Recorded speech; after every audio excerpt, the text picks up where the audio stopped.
언제나 우리와 함께 하시는 사랑의 하나님, 오늘도 우리에게 새날 새 아침을 선물로 허락해 주시어 신실하신 주님의 사랑에 힘입어 하루를 시작하게 하시니 감사합니다.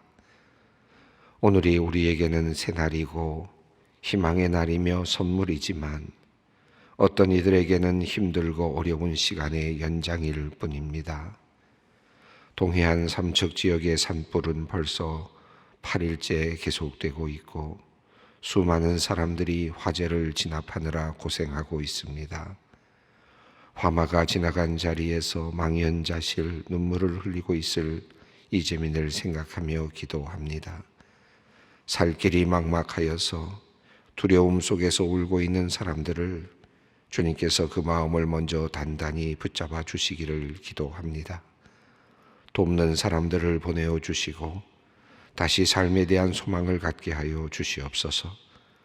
불길을 잡기 위해 부단히 애쓰는 소방당국과 지자체 직원들에게, 그리고 화재 진압에 나선 국군 장병들과 소방대원들을 주님께서 안전히 지켜주시고 속히 화재가 진정되고 진압되게 하여 주시옵소서. 우크라이나에서 자신의 영토를 지키기 위해 죽음을 무릅쓰고 싸우는 군인들과 국민들을 위해 기도합니다. 강대국의 힘에 맞서 자유와 독립을 지켜내려는 그들에게 주님께서 함께 하시고 하나님의 승리를 허락하여 주시옵소서. 무엇보다 어린아이들과 약자들이 많이 희생되지 않도록 주님 지켜주시고 러시아의 정치 지도자와 군인들의 마음을 바꾸어 주시어 속히 자국으로 돌아가게 하시며 더 이상의 인명이 헛된 일로 살상되지 않도록 인도하여 주시옵소서. 우크라이나의 구호를 위해 우리 성도님들이 한 마음으로 헌물을 준비하고 있습니다. 가난한 이웃을 돌보고 위기에 처한 이들을 살리는 마음으로 하나님께 드리듯 바치게 하시고 주님께서 기쁘게 받으시는 헌물이 되게 하여 주시옵소서. 거룩하신 하나님, 다윗의 이야기를 읽어가며 기도해야 할 제목들을 찾게 됩니다. 아무도 모르게 완전 범죄를 저질렀다고 다윗은 생각했겠지만 하나님은 다윗의 일거수일투족을 감찰하시며 모든 것을 지켜보고 계셨습니다. 하나님은 창조주이시며 모든 것을 아시며 다스리시는 전능하신 주권자이시건만 우리는 하나님을 만홀히 여기며 하나님의 사랑을 악용할 때가 많이 있습니다. 하나님, 우리의 어리석음을 용서하여 주시옵소서. 하나님께서 우리의 죄악을 벌하시고 심판하실 때 그것이 우리를 향한 하나님의 사랑임을 깨닫고 겸손하게 반응할 수 있도록 지혜를 내려 주시옵소서. 하나님의 징계를 달게 받고 이전보다 더욱 성숙하고 정결한 주님의 자녀로 회복될 수 있도록 주님 은혜를 베풀어 주시옵소서.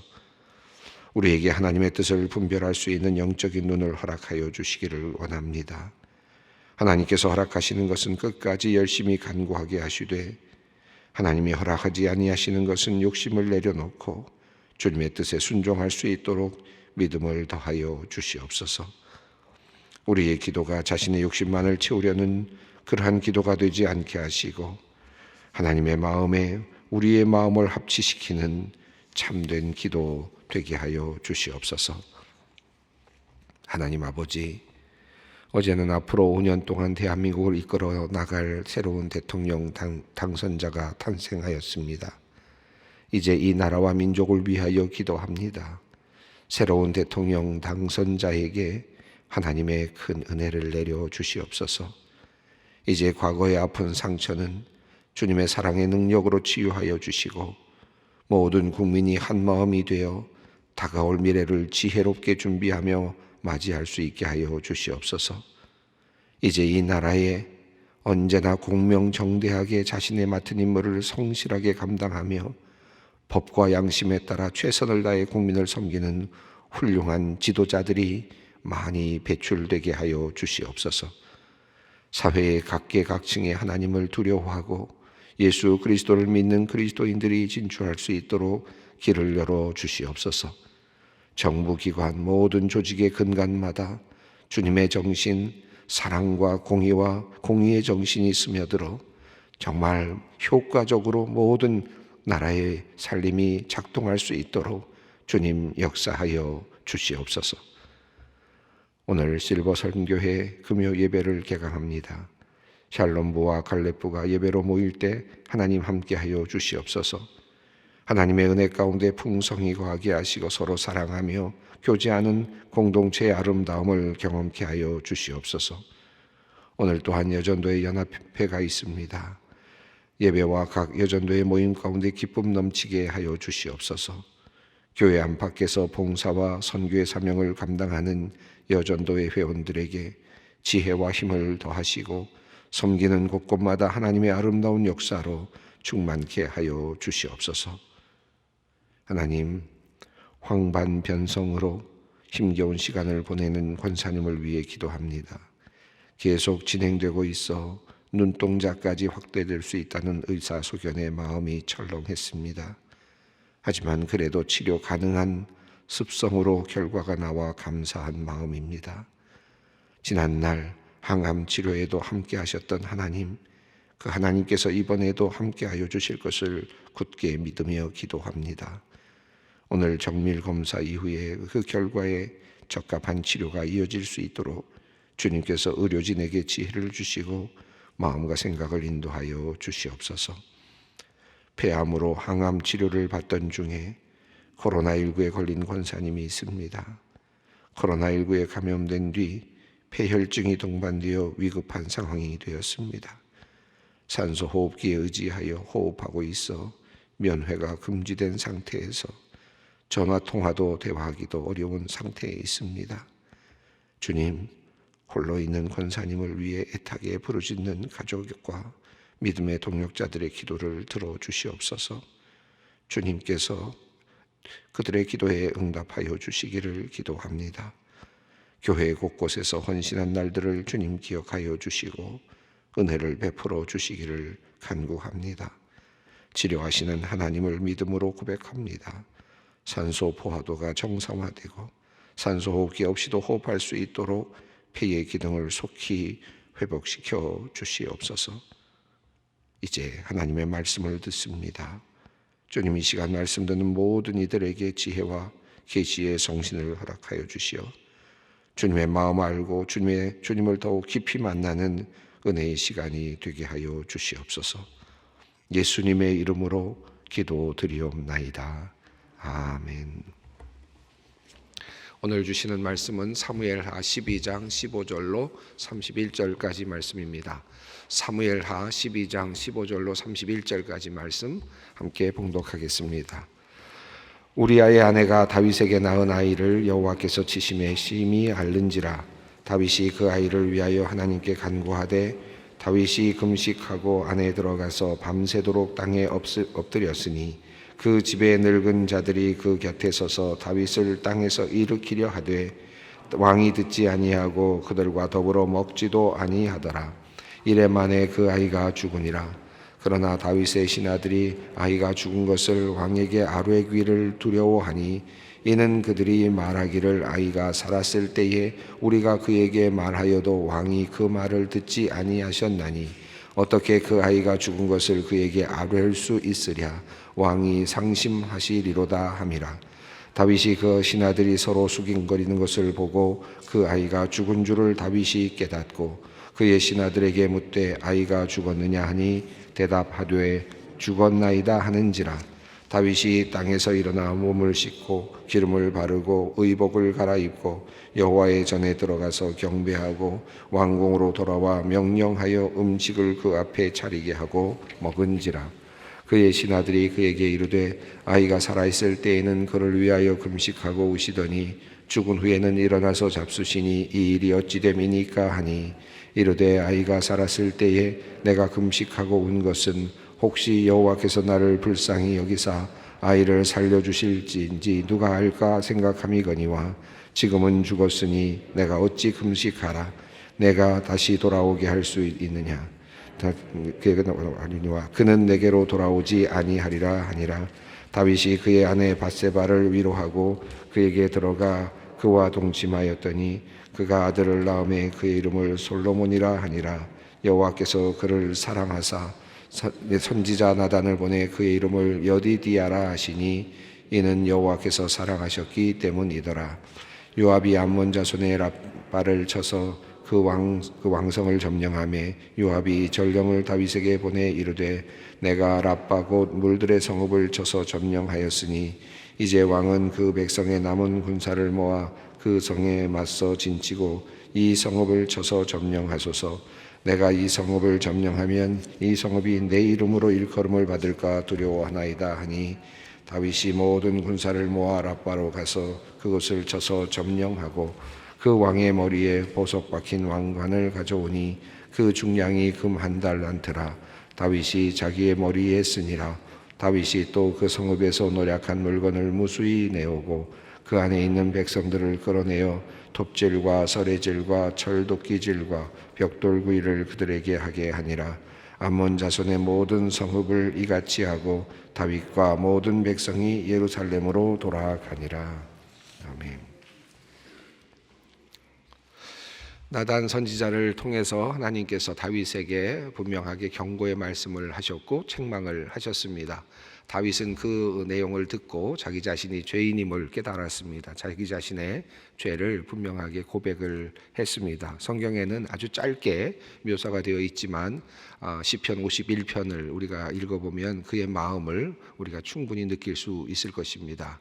간절한 마음으로 새로운 마음을 자기 자신에게 창조해 달라고 하나님께 요청하면서 나아가는 다윗의 모습을 보면서 하나님께서 그를 용서해 주시는 모습이 어제 본문 속에 나타났습니다. 그러나 하나님께서 왕의 목숨을 이제 살려주시지만 그러나 아이는 반드시 죽을 것이다 라고 하는 그와 같은 나단의 그와 같은 선언이 있었습니다. 하나님의 선언이었다고 할 수 있겠습니다.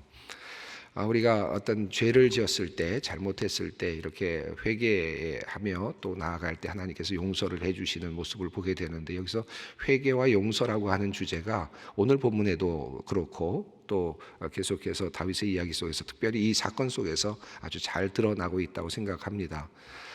특별히 지금 다윗이 회개하는 모습이 나왔는데요. 이 다윗이 먼저 자기 자신이 먼저 그 나쁜 그 부자 어린 그 남의 어린 그 염소를 암양을 훔쳐다가 가져다가 그 자기에게 온 그 손님에게 대접했던 나쁜 그 어떤 주인의 모습. 부자의 모습을 들으면서 그는 반드시 죽을 자다라고 판결을 내렸거든요. 그러니까 다윗의 스스로 입으로 판결을 내린 겁니다. 자기의 운명을 스스로 판결을 내린 것이죠.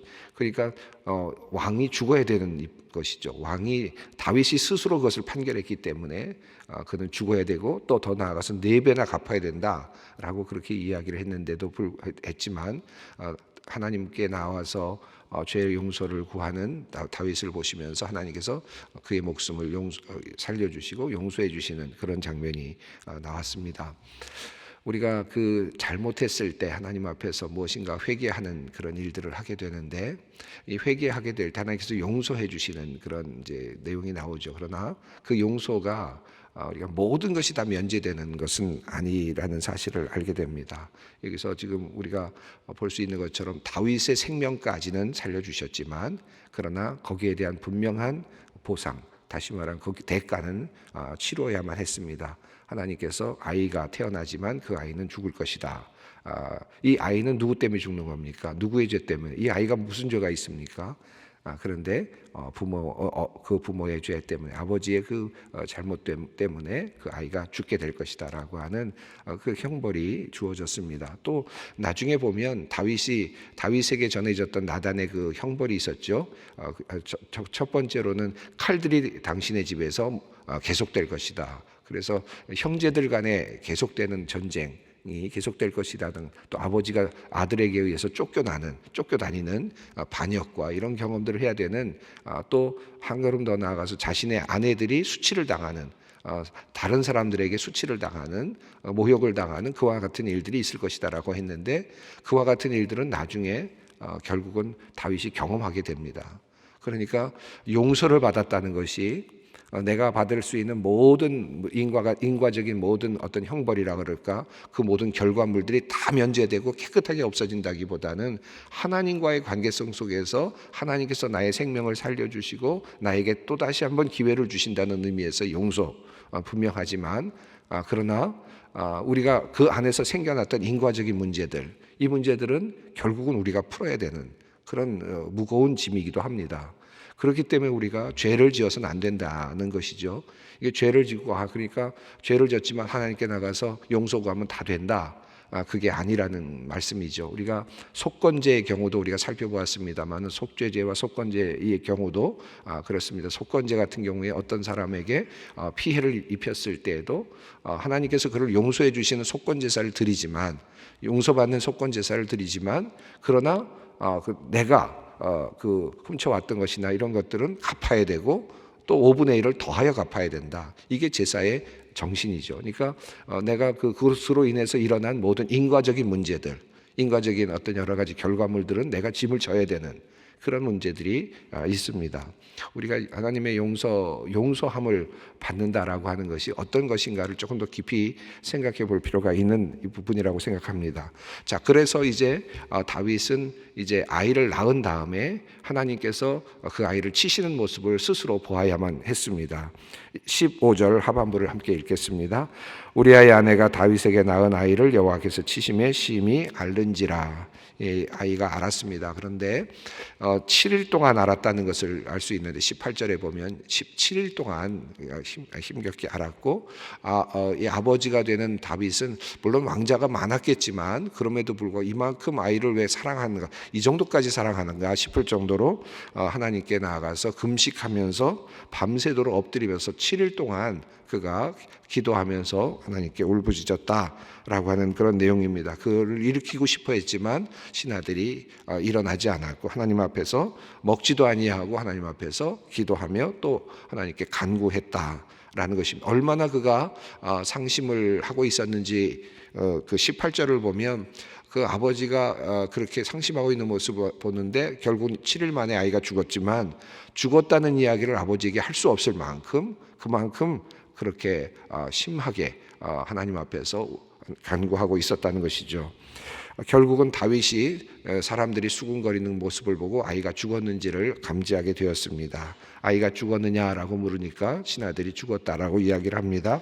20절을 보면 다윗이 그러자 일어나서 몸을 씻고 기름 바르고 의복을 갈아입고는 들어가서 이제 진물을 시작하고 또 왕궁으로 돌아왔고 또 음식을 함께 먹기 시작을 했습니다.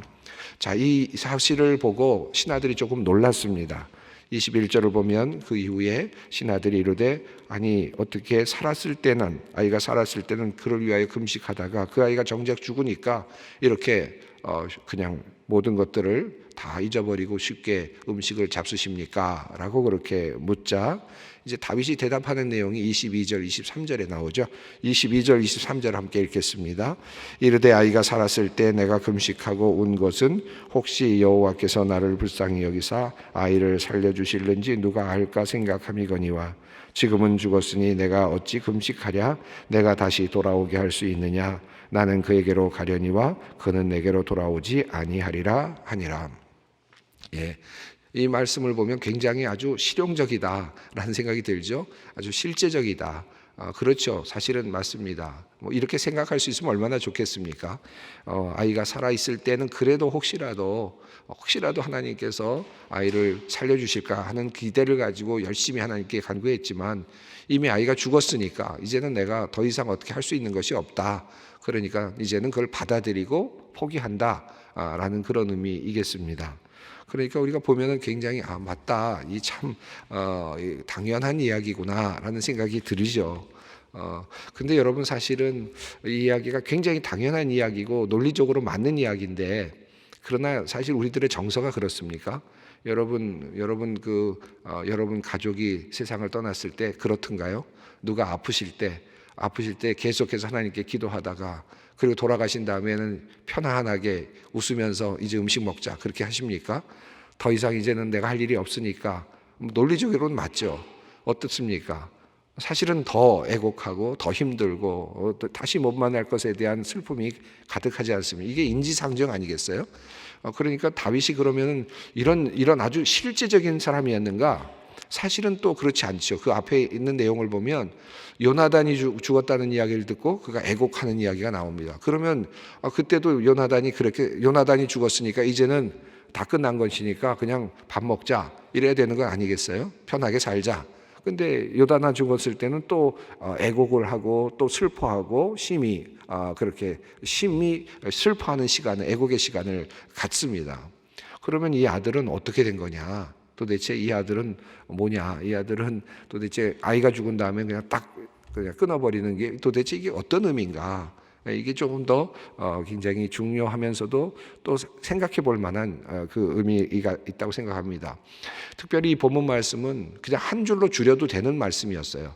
그저 아이가 죽으리라 나단이 그렇게 선포했다. 그렇게 이야기하고 한 줄로 그리고 아이를 낳았더니 그 아이가 결국 7일 만에 죽으니라. 이렇게 해도 끝나는 겁니다. 그렇죠? 얼마든지 이야기 흐름 속에서 그냥 스쳐 지나갈 수 있는 이야기예요. 그런데 지금 이 사무엘서는 이 부분을 더 늘려서 자세하게 들여다보도록 그렇게 이야기를 끌고 가고 있습니다. 도대체 여기서 지금 다윗이 한 행동이 뭔가, 무슨 의미인가? 이것을 좀 더 깊이 생각해 보게 하는 본문이라고 생각하는데, 저는 이 본문을 읽어가면서 이런 생각이 들었습니다. 이게 지금 다윗이 지금 이 아이와 뭘 갖고 있는 거냐면 하나의 동일시하는 거죠. 다시 말하면 이 아이의 죽음은 나의 죽음입니다. 결국 나의 죽음이에요. 나의 형벌이에요. 그러니까 다윗이 때문에 이 아이가 죽게 된 거고, 이 아이는 지금 나의 형벌입니다. 자, 그것 때문에 하나님 앞에서 지금 나의 형벌, 이 형벌까지도 하나님 이 형벌을 재달라고 하는 내가 죽는 겁니다. 이 자리는 결국 나의 심판을 경험하는 자리거든요. 그래서 하나님 앞에 나가서 기도하는 것이죠. 그 나의 심판을 지금 받아들이는 과정입니다. 그래서 이 아이를 위해서 기도하면서 하나님께 간구하고 이 아이를 살려달라고 간구하지만, 그리고 결국은 어떻게 됩니까? 이 아이가 죽습니다. 나의 심판이 일어난 거죠. 나를 향한 하나님의 심판이 일어났습니다. 그러면서 동시에 이 아이가 죽는 것과 더불어서 어떤 일이 일어난 거냐 하면 나단을 통하여서 선포했던 하나님의 용서가 이것을 통해서 이제 또한 실현되는 것이기도 합니다. 그러니까 다윗은 지금 이 7일 동안의 아이의 그 아픔과 그 죽어가는 것을 통해서 자기를 심판하시는 하나님을 보고 있는 거예요. 자기를 심판하시는 하나님께 나아가서 하나님께 다시 한번 자기 자신의 죄를 용서받기를 원하고 회개하는 시간이라고 할 수 있겠습니다. 7일 동안 그가 애곡하고 주님 앞에 나온 이유는 자기 자신의 죄를 하나님 앞에 고백하는, 용서를 또 구하고 또 구하는 그런 시간이었다고 저는 생각합니다. 아이를 살려달라고 하는 그런 의미도 있었겠지만 자기의 죄를 짊어지고 그 죄를 하나님 앞에 용서받기를 원해서 기도하는 시간이라고 생각하고, 아이가 죽은 다음에는 이제 하나님께서 모든 것을 끝내셨다. 나의 모든 것들을 끝내셨고 이제 징벌을 그치셨다라고 하는 그와 같은 확인이라고 할 수 있겠습니다. 이제는 내가 하나님 앞에서 이제 모든 이 문제는 하나님 앞에서 해결이 됐다라고 하는 그런 의미로 또 다시 받아들이는 거죠. 그것이 24절 이후에 나오는 내용과 연결이 됩니다. 24절 25절 읽겠습니다. 다윗이 그의 아내 바세바를 위로하고 그에게로 들어가 그와 동침하였더니 그가 아들을 낳음에 그의 이름을 솔로몬이라 하니라. 여호와께서 그를 사랑하사 선지자 나단을 보내 그 이름을 여디디아라 하시니 이는 여호와께서 사랑하셨기 때문이더라. 24절 25절 보면 정말 대단하신 하나님이시다, 또 한편으로는 화끈하신 하나님이시다라고 생각이 드는데요. 왜냐하면 지금 바세바와 다윗의 이 결혼은 사실은 찜찜한 결혼이죠. 이미 우리아라고 하는 사람을 죽이고 결국은 그 죄를 짊어지고 그리고 결혼하게 된 거 아닙니까? 그것 때문에 그 잉태된 아이를 하나님께서 죽이셨어요. 죽게 하셨습니다. 잉태한 아이가 태어난 다음에 그 아이를 형벌로 또한 죽게 하셨습니다. 자, 그러나 그 다음에 바세바, 똑같은 여인입니다. 우리아의 아내 바세바예요. 다윗이 바세바와 함께 아이를 이제 낳게 되는데 그 이름이 솔로몬입니다. 그런데 여호와께서 그를 사랑하셨다. 겁니다. 하나님의 주권, 하나님의 역사, 하나님의 용서, 또 이것도 우리가 깊이 생각해 볼 필요가 있습니다. 밧세바와 그리고 다윗 사이에서 난 아이는 절대 안 돼. 찜찜해. 처음부터 틀렸어. 그러나 하나님께서는 이미 용서했다. 그리고 끝났다. 너의 죄를 통해서 내가 이 문제를 해결했다. 라고 하는 순간부터는 완전히 다른 태도로 이제 하나님께서는 또 다시 새로운 국면에서 밧세바와 다윗의 그 관계를 새롭게 보시는 그런 모습입니다. 여호와께서 그 사이에서 태어난 아이를 사랑하셨고 그의 이름은 솔로몬입니다. 그리고 결국 하나님께서 그를 통해서 대를 이어가게 하시는 놀라운 하나님의 모든 것을 잊어버리시고 새롭게 하시는 하나님. 그렇죠? 이게 놀라운 의미가 아닐까 생각합니다. 여디디야, 여호와께서 사랑하신다. 여호와의 사랑을 받는 자다라는 이름을 받으면서 이제 새롭게 출발하는. 그래서 여기서 보면 회개와 그리고 하나님의 용서와 또 새로운 출발인데 하나님은 과거를 이제 더 이상 보지 아니하시고 이제 완전히 새로운 존재로 하나님께서는 그들을 보아주시고 축복해 주시는 그런 모습을 보면서 동시에 그러나 그가 지었던 다윗이 본래적으로 지었던 문제로 인하여서 생겨나는 많은 인과적인 문제들은 그가 계속해서 결국은 경험해야 되는 그가 그 짊어져야 되는 문제는 여전히 그에게 남아 있습니다. 하나님은 그러나 다윗과 밧세바의 관계를 완전히 다르게 이제 보아주시고 새로운 그런 길로 그들을 인도해 주고 계십니다. 26절부터 또 31절까지의 내용은 랍바라고 하는 지역, 암몬 지역의 가장 중요한 성이었는데요. 그 성이 아직 함락되지 않고 있었던 것이죠. 그리고 그 와중에서 이 밧세바의 이야기 그리고 우리아의 이야기가 있었지 않습니까? 암몬 족속에게 나가서 싸워야 되는 그때 다윗이 나가지 않았었습니다. 그러다 보니까 결국 문제가 생겼었죠. 그리고 그는 유혹에 빠졌고 또 죄에 빠졌고 이와 같은 큰 일이 일어났습니다. 이제 다시 다윗은 전장으로 나갑니다. 그가 가야 할 곳이었죠. 그곳에 가서 승리를 하게 되고 그리고 왕관들과 모든 금과 보석들을 가지고 옵니다. 나중에 이것은 이제 솔로몬의 성전을 짓는 데 사용이 됩니다. 암몬 자손들을 이제 복속시키고 그들을 이제 지배하는 그런 상태에 이르게 되었습니다.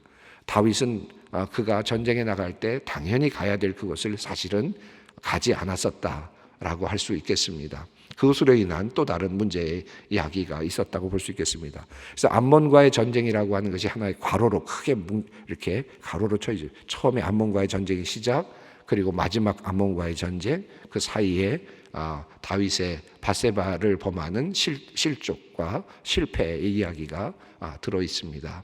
우리가 마땅히 해야 할 일을 하지 아니하고 그리고 자신을 위해서만 살려고 할 때 때로는 이와 같은 또 유혹에 빠지는 경우가 많이 있음을 또한 이 전체적인 구조 속에서도 다시 보게 됩니다. 자, 오늘 이 말씀을 여러분 꼭 붙잡고요.